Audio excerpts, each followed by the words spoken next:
jam hiramon bandiraɓe sehlaɓe heɗotoɓeraji jowol sare hande ko ñalawma alhamisa wari ko nogasi lewru novembre hitande ujunnaji ɗiɗi e nogasi nayyi haɓuruji moɗon e ɗemgal pular toɓɓe men ɓurɗo mawniri ko états-unis puɗɗoɗen hono kanko gouvernement makko kanko Donald Trump komo suɓino yo won artiɗo ko fate justice wi wonde ko hankkadi yiɗa wonde candidat ƴeewen kanko Donald Trump holmo suuɓi ha hande toon to états-unis men jeeya haɓuruji men local woni toon to Ohio hono kanko gardiɗo oɗo département police ko Ohio wonande immigré ji haɓuruji men international ma nawen toon haɓuruji men international guiɗoɗen ko toon to Pays-Bas hono cour pénal international waɗi hande mandat d'arrêt contre kanko Benjamin Netanyahu e kanko Yoav Gallant ɗum noon gonnoɗo ministre makko défense kadi hono goto nda ardinoɓe Hamas Russie neldi hande bomboji mbiyata balistique mawɗi ɗum noon ko toon to Dnipro toon to Mali hono kanko Abdoulaye Wade général Abdoulaye Wade wayno toɗɗama yo ardo laamu toon to Mali ɗum noon ko caggal nde coguel Maïga Seka toon to Sénégal ma en jayi kadi résultat ji woteji banɗon toon ñande 17 lewru novembre suɓade hol wonoɓe député ji ƴeewen kadi holde résultat ji kalaten toon to Mauritanie cakkitorɗen hono kanko biyeteɗo Adjiratou Ba e kadi ko député kañum hoore mum ko maire toon to wuuro wiyetengo Gouray ƴeewen kadi peeje ɗe jogui ko fate habde won caɗele ɗe rewɓe jogui hoɗo saji joni ko fate callal mumen ɗum noon ko ɗum woni titre uji men ɓurɗo mawnude oɗo journal ma en gartu doseji muɗum joni so tasne ma en gartu joni bandiraɓe sehlaɓe heɗotoɓe radio jowol sare jaam hiire moon toon to états-unis d' abord ko toon Cincinnati ko fate weeyo ɗum noon ko wonande yimɓe wonɓe laabi surtout kondiroɓe autoji mawɗi yoɓe ndeno laabi ɗi ne taasi ne waɗi neige ne waɗi kadi toɓoji ɗum noon température ko ni way tuggi oɗo heure mo gonɗen ha yettanima 1 heure du matin tungnade e gomu toppitiɗo ko fate weeyo ɓe mbi wonde ko ñalawma janggo hono température ma telloy ha kene won 6 degré ma montoy seeɗa ha 8 degré ñande aset caggal muɗum ma ya ha kene wona 17 degré ñande altine kono noon kadi ma tellito ma ɓeydu kadi telluto arde jangol arde hawnaki neige uji talata ha yettanma aset donc talata ma won 6 degré kono noon ma telloy less ha wona 2 degré celsius jamma o noon ene wayni ko ɓuɓugol ma heewa ha yetto moyen 5 degré ñande aljuma ha yettanma aset yontere aron haɓruji men politique hono kanko Donald Trump en wayno mum continue jogade caɗele ko fate yimɓe ɓe o ƴefti yo gonde yimɓe o jeeyaɓe gouvernement makko ɗum noon ko teskirino hono kanko ɗum noon ko ciftinde hono kanko Donald Trump o suɓinoma hono biyeteɗo Matt Gaetz noon ko représentant jeeyaɗo toon to Florida yo jogonoma ko département justice kono noon caggal nde caɗele jalti hono kanko Matt Gaetz sibabude won gueɗe ɗe o taka ko fate en hakkude makko e sukaɓe rewɓe taw ko mineruji e caggal kadi nde kamɓe républicain ni taw ko sénateur uji walla député ji goɗɗi mbawi kollude wonde ko kanko Matt Gaetz sibabude caɗele jiitaɗe ɗe ene caɗele kadi continue hande won yimɓe ɓe ganduɗa kañumen gonno victime aji men continuer ene wayno o jogorani dañde confirmation ko ɗum waɗi Donald Trump oɗo ñalawma hande kanko hoore haalnimo wimo wonde ko kanko Matt Gaetz o jogorani dañde wotanere ko ɗum waɗi kanko Matt Gaetz caggal muɗum o felliti wiide wonde ko natti wonde candidat pour wonde suɓede yo won gardiɗo justice toon to États-Unis ɗum noon ko hunde nde ganduɗa henna kanko Matt Gaetz siftindon tan o démissionnino toon to suudu représentant ji caggal nde Donald Trump suɓimo yo won candidat pour ko fate wonde ministre de justice oɗo saha joni en wayno Donald Trump tugnade kadi haaluji gummiɗi toon to Florida hono kanko Donald Trump o suɓimo biyeteɗo Pam Bondi o kañum hoore mum meeɗi wonde procureur général toon to Florida ɗum noon gardiɗo département justice kadi ko avocat mo ganduɗa ganduɗa ɗon feewi ko ɗum noon kadi ko avocat kadi nano kaɓetenoɗo pour wallude Donald Trump to kanko Wiles mo Donald Trump ƴefti yo won mawɗo personnel mum ko jiiɗa e ɗum ɗon hono kanko Jeudi yiyama kadi en wayno oɗo ñalawma kanko hoore makko mo wondi cuɓaɗo yo won défense mo Donald Trump suɓi hono biyeteɗo Hegseth ɗum noon eɓe goni toon to Washington oɗon kadi kañum hoore mum won kabaruji jaltuɗi ko ɓooyani ko wiya wonde ko kanko won gueɗe jiitaɗe kadi ene wayno kanko hoore makko wiya wonɓe o ƴeewino walla wonɓe o memno walla wonɓe o joguino affaire uji ko fate rewɓe tan beela ɗum noon koye kitale ɓennuɗi kanko Hegseth noon ko neɗɗo gonɗo ko vétéran armé kono wayno kadi won haaluji makko jaltunoɗi ko ɓooyi kanko Peter Hegseth wonde mo añireɓe ko gonata e armée Amérique ko way wonde fo ɗum ɗo kadi waɗo kadi ko continue jogade caɗele ko jiida e ɗum ɗon kadi yimɓe ɗiɗo ɓe ganduɗa kanko Donald Trump ƴefti ɗumen ko surtout ko kanko biyeteɗo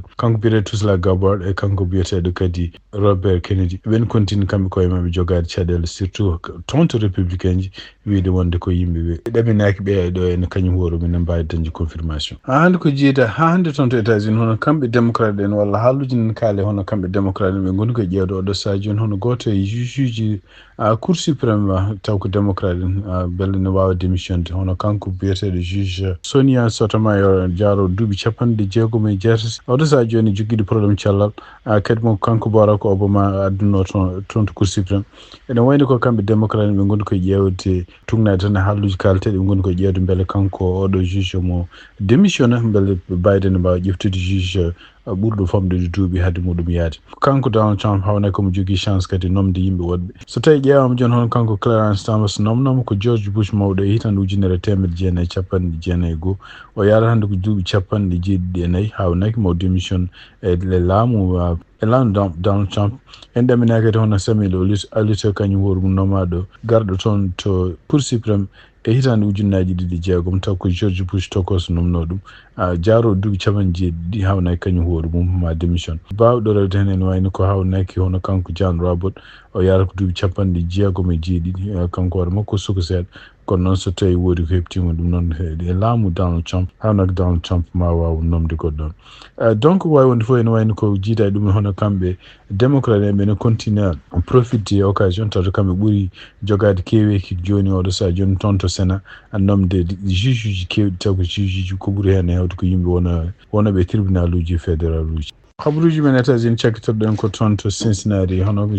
journal goto walla télévision goto biyeteɗo WCPO e nder entretien mo waddi hono shérif mo Butler County de gagni kadi élection ngaji e ɓennuɗi ɗi en pour wontude shérif Jones o haali kadi wi wonde ko oɗo saha joni liggodiral ngal o jogui hakkude makko FBI directeur FBI jogorɗo arde e jokkodiral kadi hono gouverneur mo Ohio en wayno oɗo saha joni gouverneur mo Ohio ma ƴeftu ko wiyete task yimɓe ɓe ganduɗa en walloɓe kamɓe shérif rende on to Ohio e gueɗe ɗe o namda nde hucci e jayndiyankoɓe o haali hen wi wonde ko mandamaɓe garoɓe hawnaki kamɓe shérif ɓe mbawi fottude e immigré ji ɓe namda ɗumen sen jogui kayitaji so ngala kayitaji koɓe nanggoɓe ɗumen ɗum ɗo fof kadi ko lettre mo windi toon to laamu Ohio beele ne rokkaɓe oɗon mandat ɗumnade kadi ko haalti laamu Donald Trump hawnaki nder peeje muɗum walla programme mo jogui nde ƴefti hono ko mbiyata ZAR pour ko fate frontiére uji hawnaki kala shérif gonɗo ɗo e nder États-Unis bawɗo liggotade e mabɓe kamɓe gouvernement Donald Trump pour nanggude immigré ji ma rokke ko financement mawɗo ko fate programme uji ɗi jogui pour rende leydi no ɓe mbirata walla rende frontiére uji ɗum noon surtout ko haare a habde immigré ji walla habde ko fate drogue ɗumnade habaruji gombiriɗi toon to campagne makko kanko Donald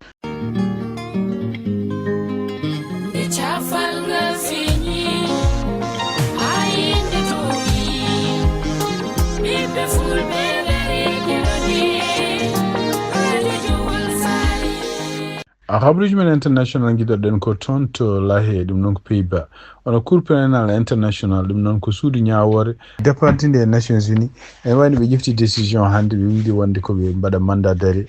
contre kanko Benjamin Netanyahu contre kadi ancien ministre makko défense biyeteɗo Yoav Gallant contre kadi ono biyeteɗo Mohamed Diyaf on kadi ko kañum ardino en branche Hamas surtout jannoɗo toon to Israël ɗum noon ko décision mo ganduɗa en kamɓe non seulement Israël weltaki mais États-Unis kañum hoore mum e konngol gumingol toon to Maison Blanche président Joe Biden o wi ɗum ɗo ko hunde nde ganduɗa ko décision mo fotani wonde ko wawi wonde fof ene wayno ko tugnade communiqué gummiɗo toon to pour cour pénal international no mbiri e wonde ko kamɓe Israël na ɓe mbawi hutorade heege ɓe mbawi hutorade lebte e surtout yiyande civil en e surtout yenne caggal nde kamɓe Hamas ni nde ɓe janno e Israël ñande 7 lewru octobre tugnade konngol makko kanko procureur cour pénal international hol Karim o wi wonde ko ɗum ɗo kadi ko hunde nde ganduɗa en il fallait ko décision jefte réaction ngaji ene wayno oɗo saha joni ene certi wonande mo mbawɗa heɗade donc sa heeɗima Maison Blanche ko haali e kamɓe kadi Argentine koɓe kaali ɓe mbi ɗum ɗo ko kamɓe cour pénal international ɓe belsindima droit ji kamɓe leydi Israël pour défendre hoore muɗum ɗum noon wayno ko hasde weltade en tungnade konngol kanko biyeteɗo Javier Milei kanko woni président mo Argentine o wi wonde ko Israel en wayno oɗo saha joni kadi ha hande kadi ɗum koko plan international walla supporte ɗum goni koye haare contre leydi Israel. Donc so tawi yeyama toon to communauté européenne surtout mawɗo diplomatie communauté européenne kanko biyeteɗo Jan Borrell o wi wonde ko penal international ko yimɓe ciifi ɗum nanodiri ko waɗa toon ko kala ko fati luwaji muɗum donc yimɓe ne poti respecte ɗiɗon luwaji siftindon tan 2024 leydi mbaɗi kañumen ciññini oɗo cour pénal international toon to Rome toon to Italie ko alay saago ɓe jaɓa ko fati cour pénal international ko yamiri ko ɗum waɗi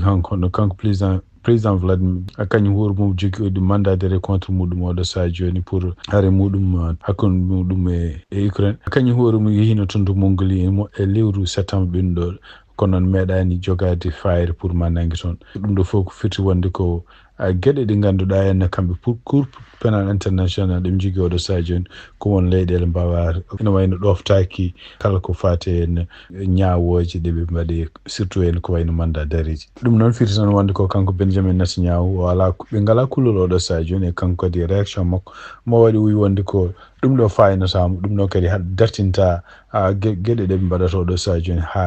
ha kala ko wiyete no objectif ɓe jogui pour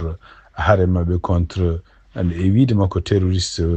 jeeyaɓe Hamas e jeeyaɓe Hezbollah beele ɓe haaɓe gasni ɗum haaɓe momta ɗum ha laaɓa o wi ɗum ɗon ala ko fayintamo pour ko fate cour pénal international ko haalata toon to Russie walla toon to Ukraine hono kamɓe Russie naɓe mbawi neldude missilaji kewɗi hannde toon missilaji bawɗi wellede to woɗɗi ɗum no ɓe bombardi wuuro wiyeten ko Denis e wiide makko kanko Vladimir Putin ɗiɗo missilaji ko missilaji supersonique ko kadi ene wayno ko ala leyɗele fof e aduna he bawɗo détecte ɗum ene wayno ko vitesse muɗum ɓe mbiyata ɗum ko marche 10 kilométre ɗiɗi e feccere ha kilométre 7 par seconde dogata donc e wiide makko kanko Vladimir Putin ala fof systéme goɗɗo antimissile bawɗo détecte ɗiɗo missilaji ɗum ɗo fof noon e wiide makko kadi nde ɗiɗo missilaji neldete nde hono kamɓe États-Unis ɓe kabrama missilaji ɗi nene nelde 30 minutes ko hadi muɗum neldede kadi kono missilaji ɗi yen wayno ngala kala ko woni nucléaire gonɗo hen kanko Vladimir Putin noon o haali o wonde ko sibabunde États-Unis oɗo so joni yamirde ɗum wonde yamirde Ukraine yo hutoro missilaji bawɗe werlede ko to woɗɗi ha surtout yen missilaji ɗiɗi berlama toon de leydi makko Russie ɗum ɗon firti ko haare wonde Russie e Ukraine oɗo saha joni wonti haare taw ko haare mondial ɗum noon ko gueɗe ɗe rentinno hen surtout leyɗele OTAN pour ko hotoɓe naati haare nde walla hotoɓe supporte Ukraine kono noon e wayno ko oɗo saha joni ɗum ne waylima konngol noon ummade noon toon to Maison Blanche et surtout kanko Karine Jean-Pierre joguiɗo communication toon to Maison Blanche o wi wonde ko États-Unis ala ko waɗi e ndeɗo haare haydara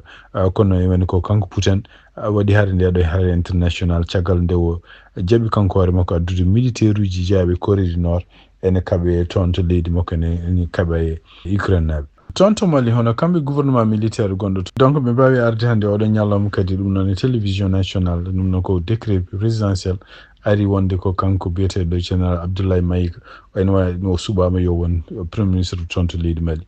kanko général Abdoulaye Maïga noon ene wayno ko wona kesso ko fati ministére ko fati wonde premier ministre ene wayno o lumtinoma hono Choguel Maïga caggal nde joguino caɗele cellal ene wayno ko kanko hoore makko woni koye gouvernement ko kanko wonno toppitiɗo ko fati administration territorial e kanko kadi wonno porte-parole du gouvernement ɗum noon ene wayno ko oɗo saha joni o namama kanko hoore makko yo won premier ministre o jeeyano ko yimɓe joyo généraux uji walla yimɓe ɓe ganduɗa militaire uji wonnoɓe kuddata hitande ujunnaji ɗiɗi nogas kono noon oɗo dumunu fof wondi koye mabɓe ɗum waɗi kadi hay balɗe ɓennuɗe mois d' octobre ko kanko hoore makko mo jeeyano yimɓe waddunoɓe ɓe grade mum ɓeyda noon wonde général caggal nde wonno colonel ko wawi wonde fof kanko Abdoulaye Maïga ko kanko jogori nomde gouvernement makko gouvernement kerso siftindon tan e décret présidentiel jaltunoɗo hono kanko Assimi Goïta ene wayno o wino wonde ko kala yimɓe ɓe ganduɗa ene gouvernement gonnoɗo e Choguel Maïga ene wayno ɓeɗo foof ene wayno ceekama donc andaka taw holmo kanko général Abdoulaye Maïga mo jogori ƴeftude pour yo won e gouvernement makko e kadi hol mission ngaji mumen kadi no foti ko mbiyandata ko wawi wonde fof ene wayno ko kanko Choguel Maïga kadi waɗi o réagi caggal muɗum de général Abdoulaye Maïga nomade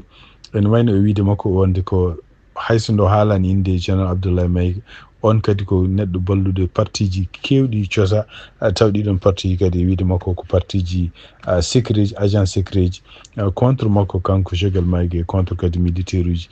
toon to Mali ko wawi wonde foof hawnaki ɗum ɗo ɗiɗo haalluji somo continue ɗum wiye tungnade jayniyankoɓe ko ɗamini ɗum ɗon kadi ma wanmo kanko waɗan makko o sokede yimɓe heɓanani coga oɗo sa joni toon to Mali babunde haalluji baɗi ni en taw ko yimɓe wonnoɓe parti walla ko yimɓe liggotonoɓe